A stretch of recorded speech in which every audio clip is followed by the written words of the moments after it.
અમદાવાદના શાસ્ત્રીનગરમાં ભાજપ કાર્યકરની દાદાગીરી સામે આવી છે। પોતાના ફાયદા માટે સરકારી શૌચાલય તોડી પાડવામાં આવ્યું। દુકાન આગળ શૌચાલય નડતું હોવાથી તેને તોડી પાડવામાં આવ્યું છે।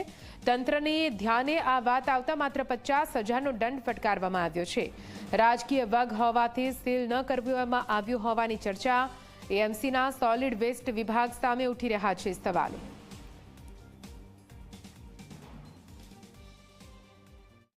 ગંદકી અને કચરાના મુદ્દે સામાન્ય વેપારીઓની દુકાનોને સીધું સીલ મારી દેતું અમદાવાદ મ્યુનિસિપલ કોર્પોરેશનનું સોલિડ વેસ્ટ વિભાગનું તંત્ર અહીંયા રાજકીય પક્ષના કાર્યકર સામે નતમસ્તક થઈ ગયું છે। જી હા, શાસ્ત્રીનગર વિસ્તારમાં મારી પાછળ આપ જોઈ શકો છો, આ જે દુકાન છે પ્રસિદ્ધ, તેની આગળ ગંદકી પણ એટલી જ છે અને ડેબ્રિસ પણ એટલો જ પડેલો છે।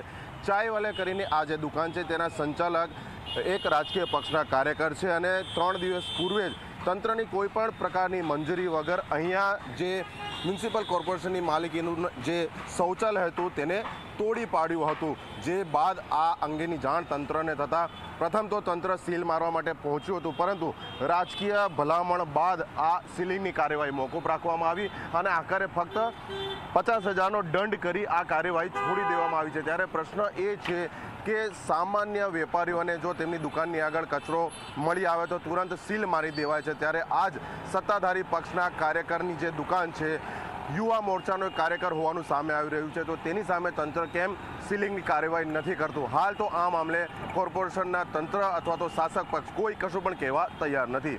કેમેરા પર્સન એસપી શર્મા સાથે અર્પણ કાયદાવાલા ઝી મીડિયા, અમદાવાદ।